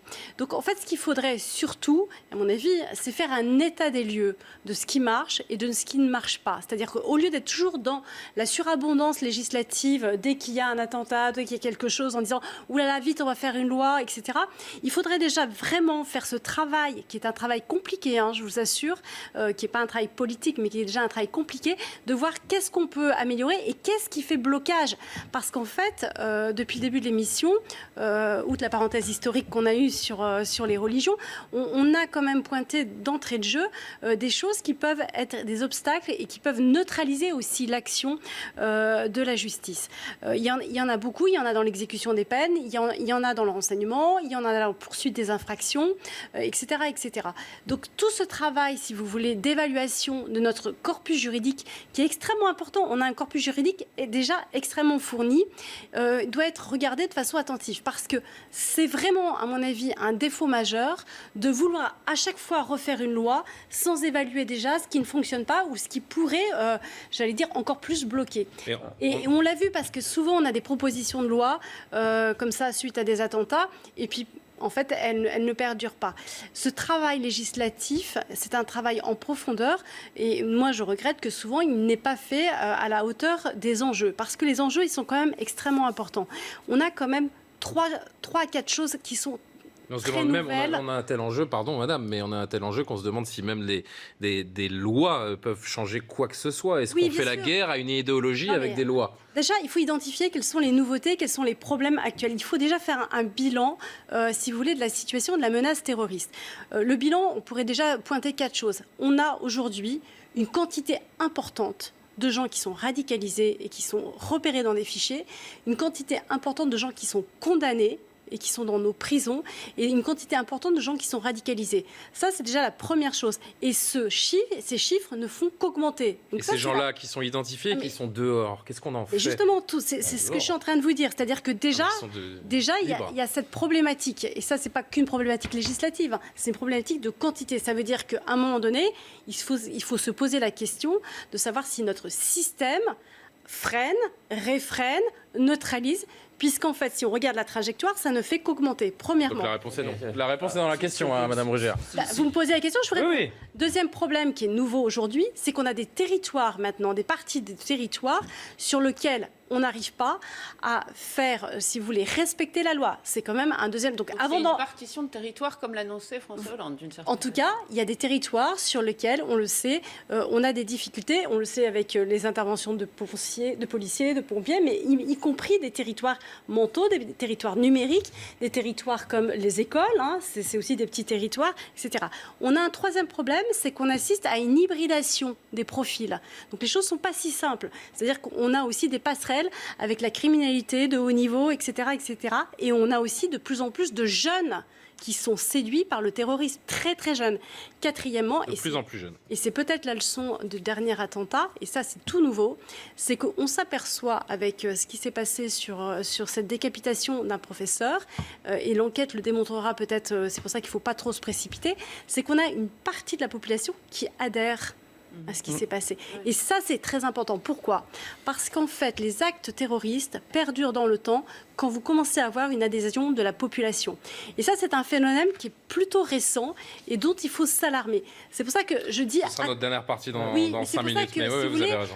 Tout de suite se précipiter sur des nouvelles lois demande d'abord de faire un diagnostic extrêmement précis de l'état de la menace. Mais le diagnostic que vous venez de faire, il est... Non, mais c'est pas ça que je suis en train de vous précis, dire. le diagnostic que vous venez de faire, mais il était dans nos têtes à tous. Et on le connaît tous, ce diagnostic, notamment ces quartiers perdus de la République. Jean Messia. Il faut quand même que la France et les Français se disent que personne n'a jamais gagné une guerre à travers le seul droit. Exactement. On gagne une guerre parce qu'on fait ce qu'il faut pour que le droit devienne un droit de guerre. D'accord ? Parce que sinon, vous êtes condamné à faire ce que la Société des Nations a fait dans les années 30, où effectivement on prenait de belles résolutions sur le droit international, et à la fin des fins, c'est pas avec ça qu'on a arrêté Hitler et l'invasion de l'Europe et les crimes qui ont été commis en Europe. Ce qu'il y a en France, c'est que nous avons effectivement un nouveau totalitarisme qui est en train de monter, qui nous déclare la guerre. C'est un ennemi de l'intérieur, d'accord, face auquel nous sommes désarmés à la fois idéologiquement, mais aussi légalement. La preuve, c'est que les attentats sont quand même commis. Alors j'entends qu'on déjoue un certain nombre d'attentats, mais enfin, on ne peut pas laisser, si vous voulez, uniquement les forces de sécurité en proie immédiate avec cette menace. Il faut que le politique aussi nous donne une stratégie qui permette, une stratégie d'abord pénale, mais une stratégie aussi sécuritaire qui permette de protéger la France. Or, ce n'est pas ce que fait le pouvoir. Ce que fait le pouvoir, c'est que depuis des années, depuis des décennies, il biberonne au sein de la France, avec l'argent du contribuable français, à la fois une immigration de masse, mais aussi le terrorisme. Parce que ces gens-là qu'on découvre au jour le jour, la plupart profitent de la France, profitent de l'État-providence français, profitent de tout le confort qu'on a en France en matière de santé, d'éducation, de logement. En l'occurrence, le tueur de Samuel Paty était en France depuis l'âge de 6 ans et il s'est radicalisé sur notre sol. D'accord, mais sauf que la famille de cet individu avait été refusée dans d'autres pays comme la Pologne où il avait présenté effectivement une demande d'asile. La Pologne n'étant pas folle, ils ont refusé de donner l'asile à ces gens-là. Et quand on regarde d'ailleurs les pays de l'Est, précisément parce qu'ils ont une toute petite communauté musulmane, c'est bizarrement des pays où il n'y a jamais d'attentats. Il n'y a jamais d'attentat. Alors qu'on ne me dise pas que l'immigration, qu'il n'y a pas de lien entre le terrorisme et l'immigration. Bien sûr qu'il y a un lien. Ça ne veut pas dire que tous les immigrés sont des terroristes, mais ça veut dire que beaucoup de terroristes sont des immigrés. Allez-y. Moi, ce qui m'inquiète un petit peu, c'est que c'est quand même tout le monde nous dit qu'il faut mener une guerre contre le terrorisme. Pour le moment, il y a Darmanin qui est au turbin, là, qui a l'air de s'agiter. Dupond-Moretti, on n'a pas tout compris. Ça a été très long et pour accoucher d'un truc. Bon, on a pris des extraits. Hein, je vais pas. C'est une longue interview que vous pourrez découvrir demain. Si journaliste comme moi, ça veut dire qu'on n'a pas réussi à isoler. Non, on n'a pas isolé une phrase très forte. Pour évoquer une émission connue ici, une phrase forte, voilà. Et Emmanuel Macron, qui est très fort pour venir nous apprendre à nous laver les mains, là, il est absent. Donc c'est vrai que c'est inquiétant. Il était présent vendredi soir à Conflans. Vrai, il a eu un discours très fort et il a convoqué, on le rappelle hier, un conseil de défense exceptionnel pour justement demander à son gouvernement d'agir le plus vite. Non mais je remets quand même un petit peu les... Je caricature un peu, c'est vrai, vous avez raison, il faut rétablir un peu la vérité. Mais on a l'impression quand même que mesure n'a pas été prise de façon suffisante de l'enjeu. Alors on pourrait dire pour sa défense que c'est pas un phénomène nouveau. Il hérite d'une situation impossible et on a l'impression que lui, comme beaucoup de ses prédécesseurs, ont compris que c'était impossible et du coup se sont contentés de se dire on va maintenir la paix sociale le temps du quinquennat parce que il faut surtout pas trop faire bouger, ça pourrait nous exploser à la figure. Et là, on voit bien qu'on arrive au bout du bout de la démonstration. Alors, vous parlez de la législation. Moi je comprends pas, par exemple, alors je suis peut-être un esprit simple, mais ce garçon donc, qui est devenu majeur, on lui a accordé un titre de séjour de 10 ans, je crois, il y a pas très longtemps, alors qu'il avait commis un certain nombre de méfaits, alors qu'il était mineur. Moi, je me dis, on ne peut pas accueillir toute la terre.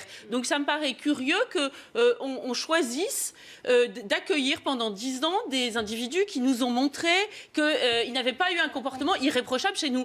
Voilà je pense, le raisonnement aujourd'hui des Français ordinaires, pour reprendre une expression. Et en effet, je peux imaginer qu'une grande partie des gens qui nous regardent se posent cette question également, bien sûr, allez-y. Alors, je vais juste vous demander à chacun d'être un tout petit peu plus concis, il nous reste 25 minutes, et j'ai encore 2 très gros thèmes à aborder avec vous. Alors d'abord, c'est le périmètre du ministère de l'Intérieur, tout ça, donc ça ne nous concerne pas, sur les titres de séjour, pour commencer.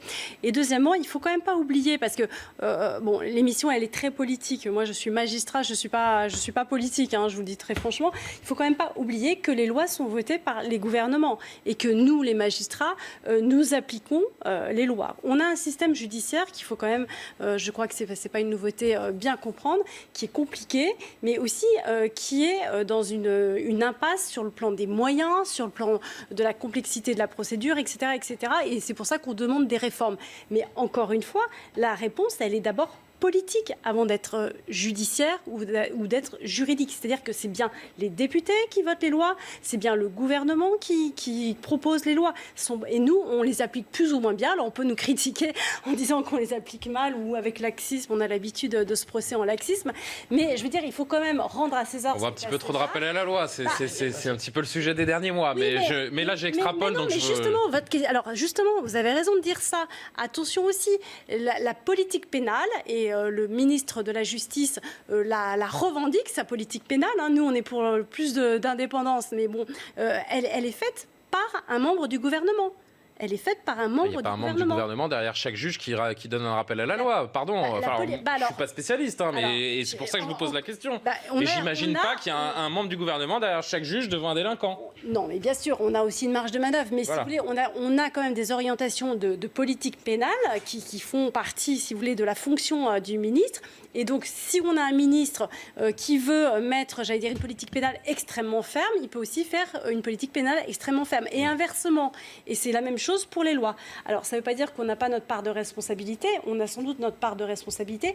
Mais on peut mettre dans la caricature tout le temps ou, si vous voulez, dans des invectives qui sont plus de l'ordre du politique que de la réalité, de la complexité du monde judiciaire qui est complexe. Bon, je voudrais qu'on aborde un dernier thème avant de s'intéresser largement au rôle que devraient tenir les musulmans de France dans ce moment particulièrement compliqué. Le gouvernement qui appelle les internautes à signaler les contenus suspects ou illicites illicites sur la fameuse plateforme Pharos depuis le drame de vendredi. Déjà 80 messages de haine ont été répertoriés. Comment est-ce que les signalements sont suivis de sanctions judiciaires?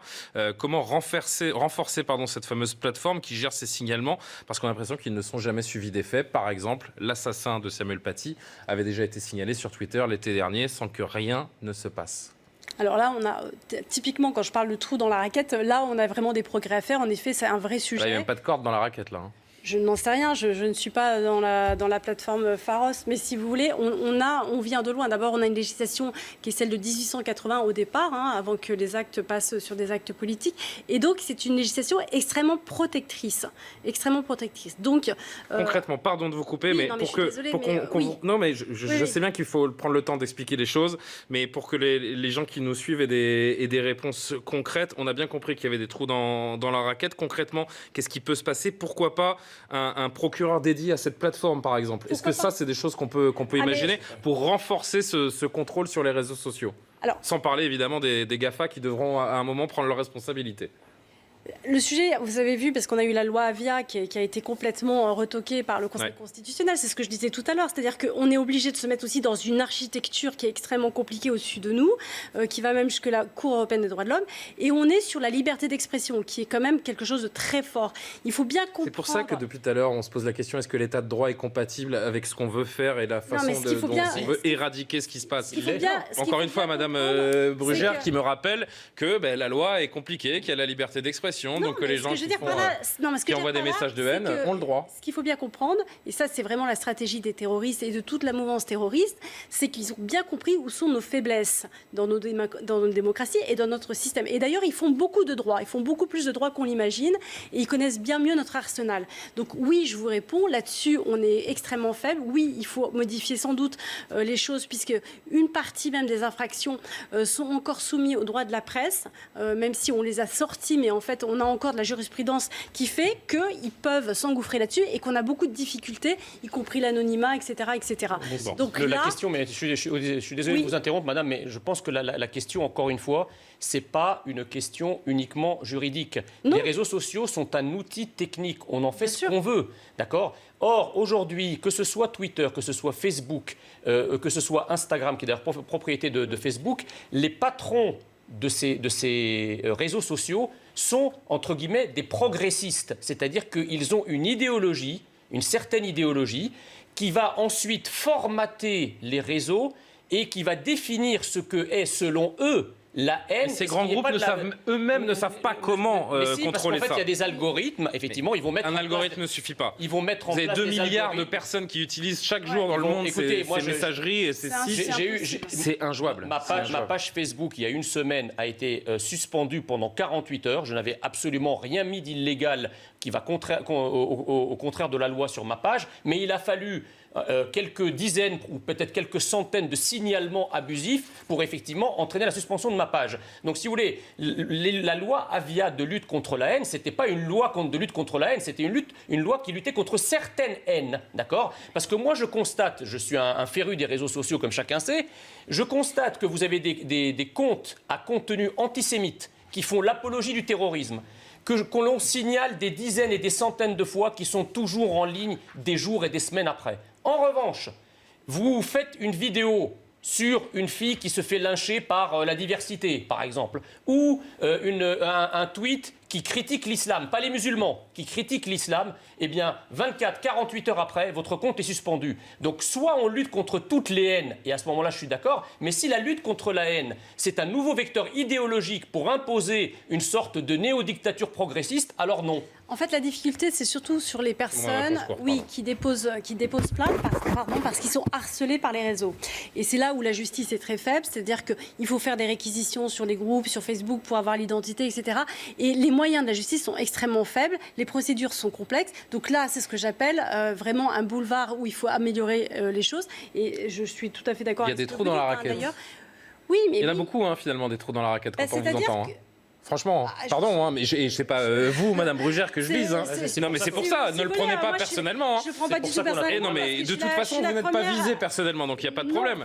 Mais ça fait quand même beaucoup de trous dans la raquette quand on écoute ce que vous nous dites et tous ces errements. C'est pas un problème d'errement. C'est pour ça que je dis que en fait, c'est un travail de longue haleine qu'il ne faut pas faire sur des séquences médiatiques où il y a des attentats. C'est-à-dire que cette évaluation de ce que l'on peut améliorer, elle est pas propre à l'attentat qui a eu lieu là il y a quelques jours. Elle est propre depuis des mois et des mois. C'est-à-dire c'est ça que je suis en train de vous dire. Mais il y a une forme d'urgence qui se crée quand ces actes. Là, c'est un accélérateur dans la population. Dans la population. C'était la première question que vous m'avez posée. Est-ce que vous pensez que c'était à la hauteur de ce qui est attendu? C'est ce que je suis en train de vous dire, c'est-à-dire que ce qu'on annonce tout de suite sur, par exemple, on va fermer des mosquées, des choses comme ça, peuvent être des choses extrêmement visibles, mais pas obligatoirement les choses les plus efficaces dont on a besoin. Mais au moins on fait quelque chose. Je ne sais pas. Le problème, c'est qu'on a le sentiment qu'entre deux attentats, on oublie tout ça et on cesse de s'en préoccuper. Mais moi, je suis un peu ennuyée de voir qu'on focalise sur les réseaux sociaux qui ne sont quand même qu'un outil. C'est un peu comme je me pose franchement la question, si les réseaux sociaux n'existaient pas, est-ce que Samuel Paty serait encore en vie aujourd'hui? Il y aurait d'autres façons. Vous savez, c'est comme les feux d'artifice de Gérald Darmanin. Il n'y aurait pas ça, il y aurait autre chose. Hein, les armes par destination.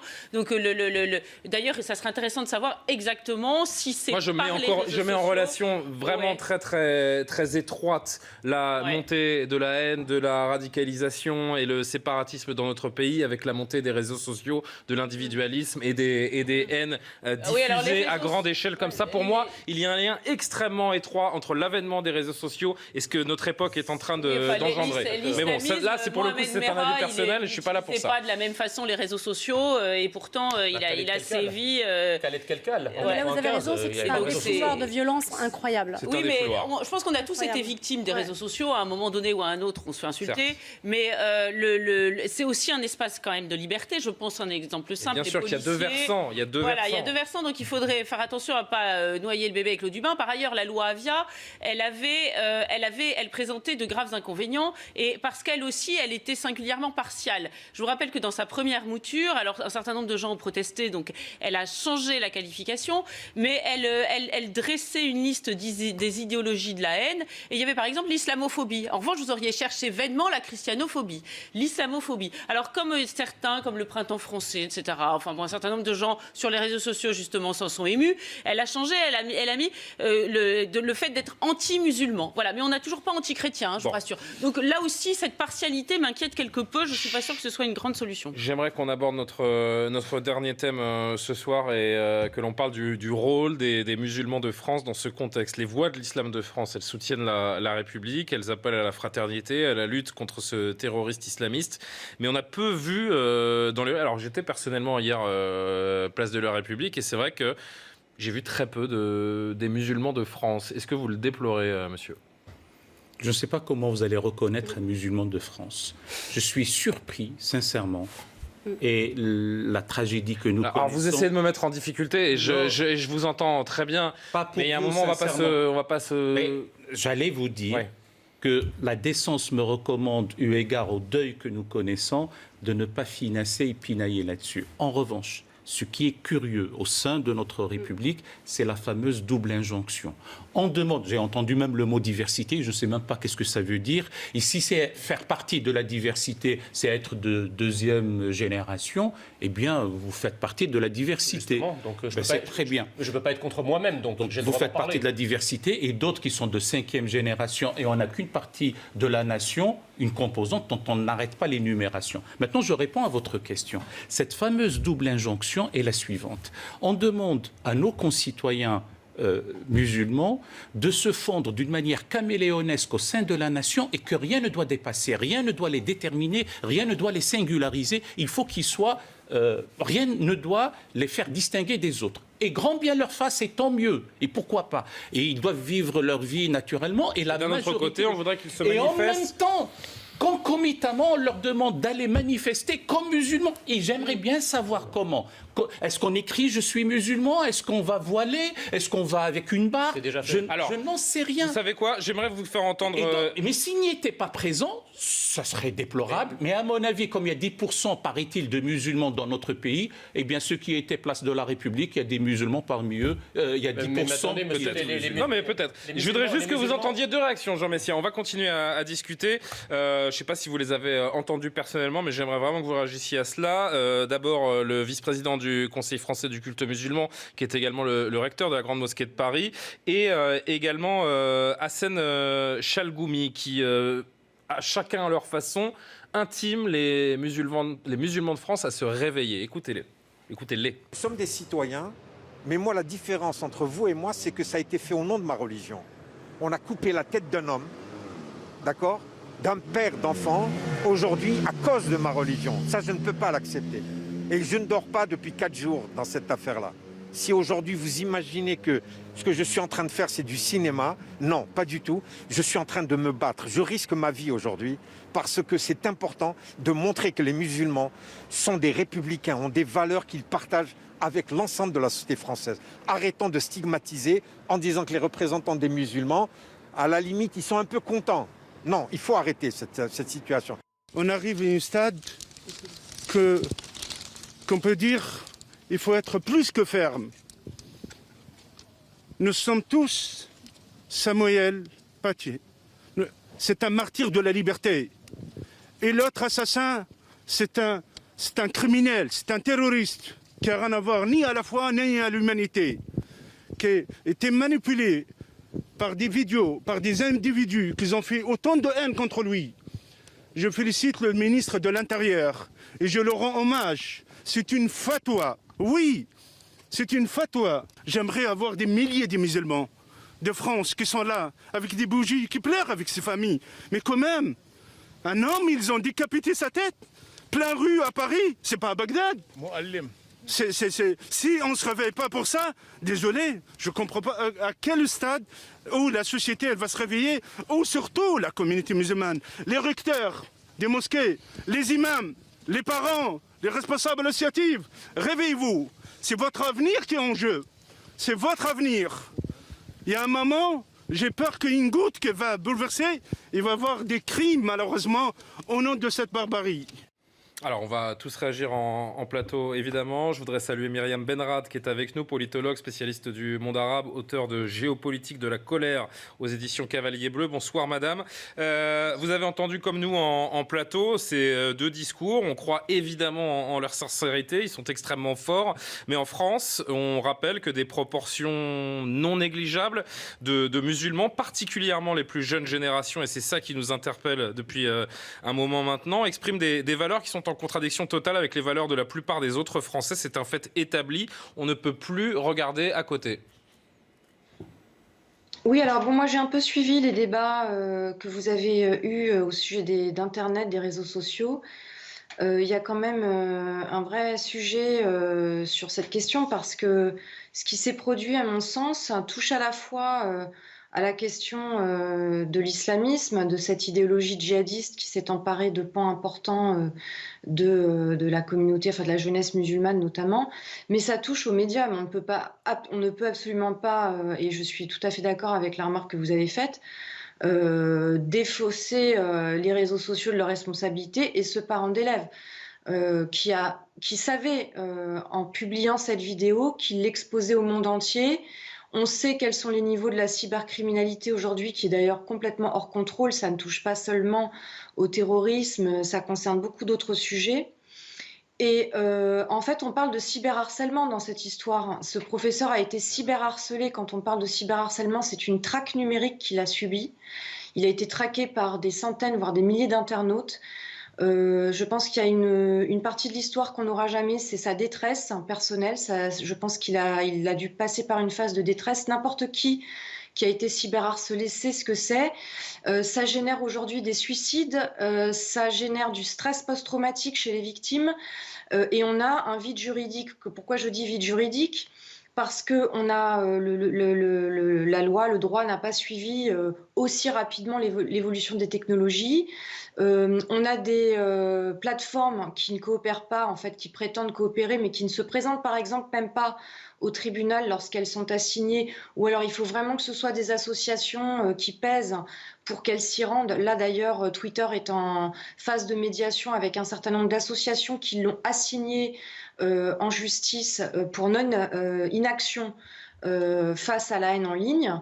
Et les responsables des grands réseaux seront reçus par Marlène Schiappa en fin de semaine d'ailleurs.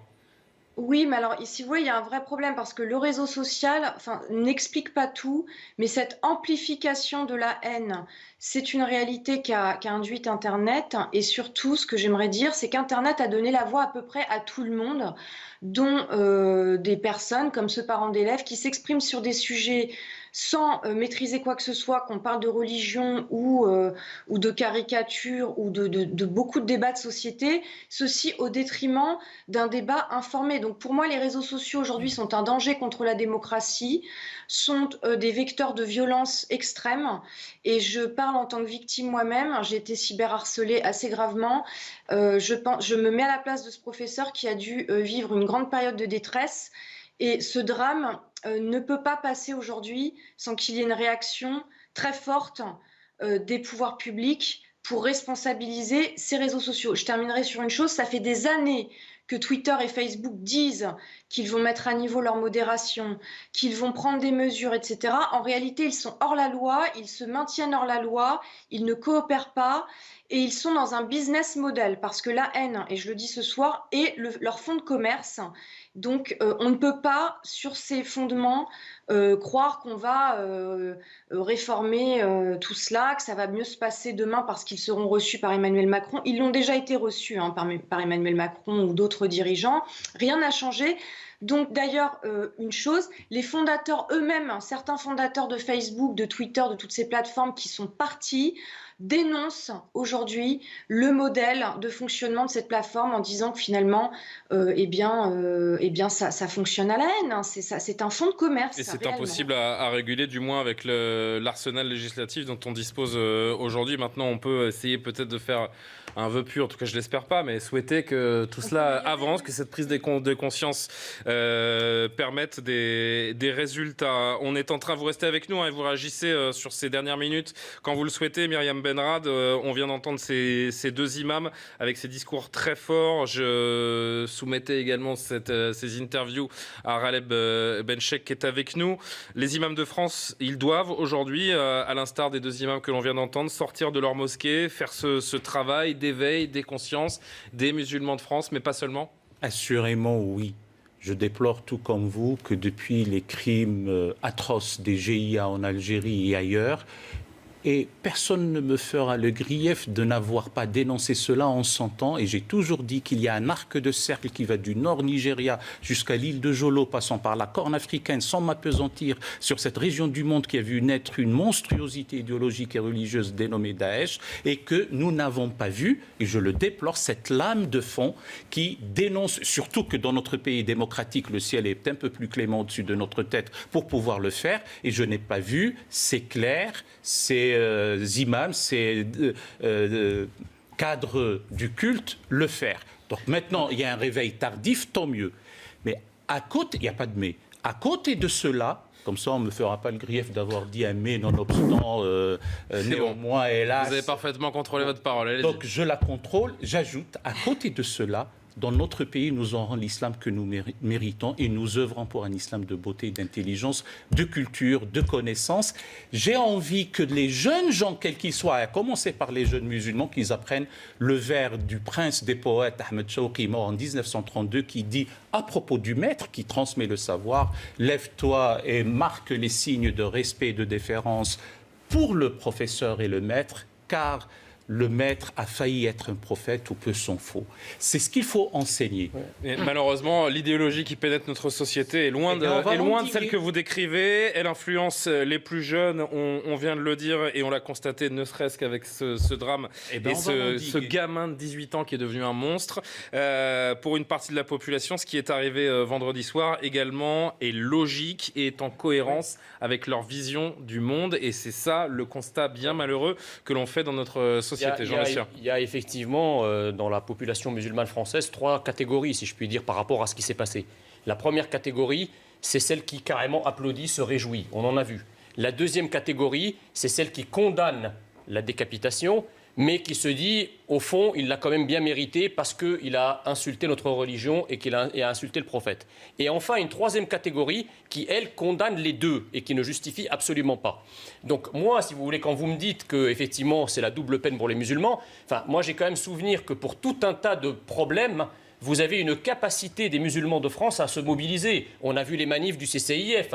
On a des gens qui descendent dans la France, dans les rues françaises, à chaque fois qu'il y a le moindre sentiment de discrimination ou d'islamophobie. On a là des milliers de personnes qui se précipitent à la Bastille, à la République, etc. pour manifester. Je suis un peu surpris que pour quelque chose qui a choqué la France entière, le sang français a coulé dans nos rues, eh bien, il n'y ait pas eu la mobilisation à la hauteur de l'événement et qu'il y a effectivement, c'est peut-être aussi l'un des aspects du séparatisme, des Français qui ont manifesté, qui ont réagi, et d'autres Français qui ont été, pour le moins, plus timorés et plus timides. Enfin, je finirai en disant quelque chose, c'est que on nous parle des deux imams que vous citez, mais le premier imam, le président du CFCM, a dit qu'il risquait sa vie.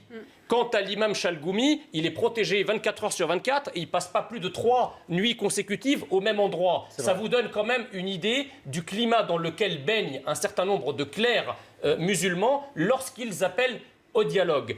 Et dernière chose, effectivement, vous nous dites « Ah oui, mais le texte musulman ne doit pas être comme ça jeté à des esprits faibles qui ne sont pas capables de le comprendre, etc. » Mais excusez-moi, il n'y a aucune autre religion qui est comme ça. Pourquoi est-ce que l'évangile ou la Torah, on peut la jeter sans qu'il y ait derrière des esprits faibles qui commettent des actes innommables? Il faut aussi se poser la question du message religieux, parce qu'effectivement, dans le Coran, vous avez des sourates et des parties qui justifient ce qui se passe. Je ne dis pas que tous les musulmans les appliquent, mais précisément, la question du message religieux, la question du message coranique doit être interrogée. D'ailleurs, certains pays ont commencé à le faire, comme par exemple en Égypte.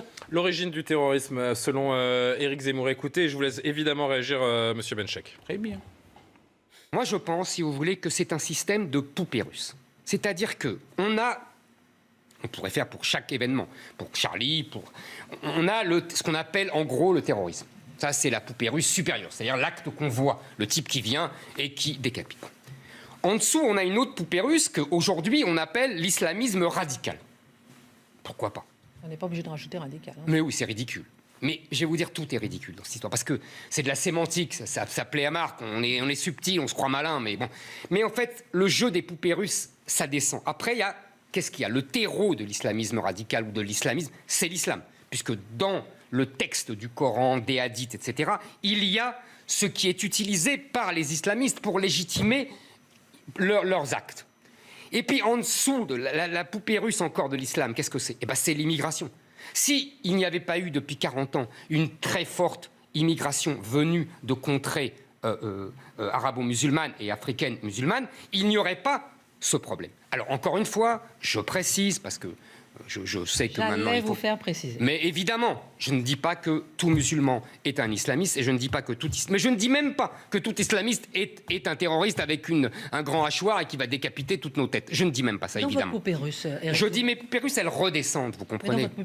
Alors, j'ai entendu, Monsieur Benchek, votre argumentaire lors de ma précédente question sur le rôle qu'avaient à jouer les musulmans de France, mais j'ai envie d'appuyer une nouvelle fois quand même là-dessus, en vous disant que plus les musulmans descendront dans la rue, plus les musulmans se mobiliseront, plus l'image de l'islam y gagnera. La réponse est oui. 1000 fois oui et assurément oui, bien entendu. Et puis, c'est vrai que nous avons pâti de cette victimisation. Nous n'avons pas suffisamment vu nos compatriotes, en l'espèce musulmans, sortir en masse. Ils l'ont fait après Magnanville, mais ça n'a pas été relayé comme il faut. Mais ça, c'est une autre histoire. Mais pour le faire, en revanche, quand il s'agit de victimisation, ils le sautent. C'est un manque de maturité à la fois politique et même, j'ai envie de dire, de montrer l'appartenance à la nation, je le dis. Mais comme je n'ai que 5 minutes mais qu'à partager... Désolé, elles sont à partager. Il en reste 2 minutes 40 Alors, maintenant pour sous votre contrôle ou la prochaine fois, si vous souhaitez aussi que je vienne ici, de grâce, distinguant les registres. Si on aborde les questions théologiques, Donnons-nous le temps de parler théologie.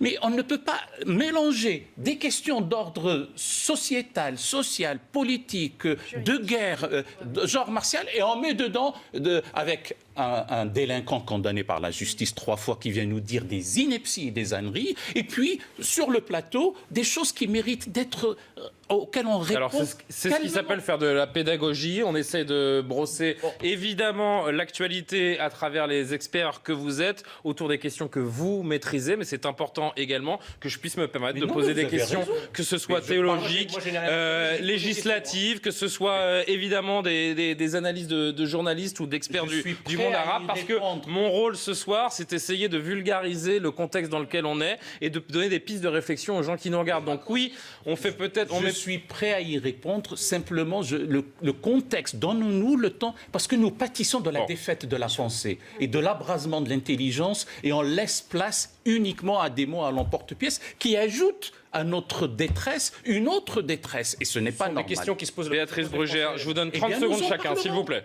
Oui, non, moi je vais juste volontiers. J'aurais bien aimé reparler Organiser du cyberharcèlement de Myriam Benrad parce que c'est une question clé et extrêmement importante. Je voudrais juste réagir sur ce qu'a dit Éric Zemmour sur la définition du terreau et du terrorisme. Je pense que c'est vraiment une définition extrêmement simpliste qui ne correspond pas du tout à la réalité du terrain. Le caractère religieux n'est pas toujours d'ailleurs très clair dans les profils terroristes. On a des systèmes d'hybridation et encore une fois, je crois qu'il ne faut pas tout mélanger. Le djihadisme, c'est quelque chose de très particulier et là je vous rejoins, ça mérite quand même d'aller un peu plus dans le détail et pas dans la caricature. Et on ne peut pas comme ça rester sur une vision comme ça aussi caricaturale. Voilà. Bon, j'ai pas le temps d'aller plus Malheureusement, loin, il me reste 40 secondes, Gabriel. Je tenais quand même à le dire, oui. Gabriel Cluzel. Il me semble qu'il y a un sujet qui mérite d'être abordé parce qu'à mon avis, il est la clé de cette crise aussi. C'est la double peur qui verrouille le pays. Il y a une peur, et vous l'avez dit tout à l'heure, c'est-à-dire celle imposée par les islamistes eux-mêmes, des menaces de mort. Moi, j'ai des journalistes qui m'ont dit, moi, je ne veux plus enquêter, j'ai fait une enquête sur telle mosquée, je ne veux plus le faire, je ne veux plus toucher à ce registre parce que j'ai eu trop peur pour moi et ma famille, très bien. Et puis, il y a la peur qui est insufflée par un certain nombre de politiques qui nous verrouillent avec cette accusation d'islamophobie. C'est une manipulation idéologique, c'est aussi une instrumentalisation des musulmans par un certain nombre de politiques, comme la France insoumise. Et cette double peur psychologique et physique, à mon avis, verrouille le débat. Myriam Benrad, vous êtes restée très tard avec nous et je vous en remercie. Est-ce que vous voulez conclure en quelques secondes ?